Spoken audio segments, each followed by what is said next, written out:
one of the things that's been really helpful to me, and maybe therefore might be helpful to you, is literally forcing yourself down a learning path. I was very resistant, very hesitant, very scared. And how do you actually focus on learning when everything else around you, both in your business world and out there in the big world, is essentially looking and feeling like it's falling apart?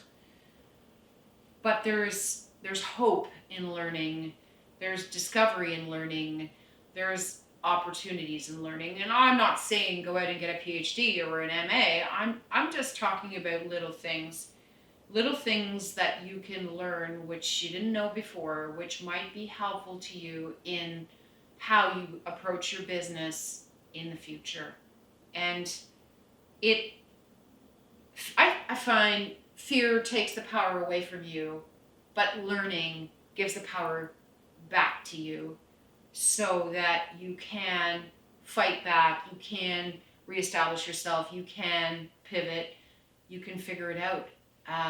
So try it, please, because after I got myself through all of the fear, hate, doubt of the learning piece, it actually felt very powerful just to know a little bit more about a lot of things that I didn't really understand pre-pandemic. So, so what do we do? So how do we get through this?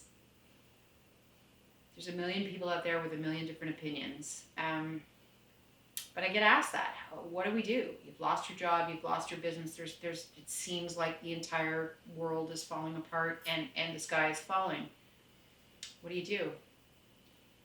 All I can tell you about is what I've done, and maybe that'll help you. First of all, slow down, and try and connect with yourself, and try and connect with yourself on such a deep level, like when you were a kid, that you can find the little list of things that make you happy. Is it a walk? Is it a book that you haven't picked up and read in maybe 20 years? Is it crayons? Is it baking a recipe that fills the house with a smell that made you happy when you were very, very small?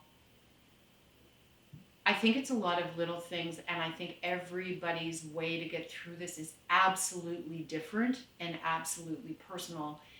And only you have the answer for that, and that's the digging deep piece where no matter what it is, you don't have to talk about it, and nobody's going to judge you for it. But if it's playing with a rubber chicken because tactile toys make you feel better, then great. That self-reflection, that getting back in touch with what really makes you happy at your core, even if you haven't done it for 30 years, do it now, because I think that'll really help center us and focus us and make us strong so we can all move forward and get through this together.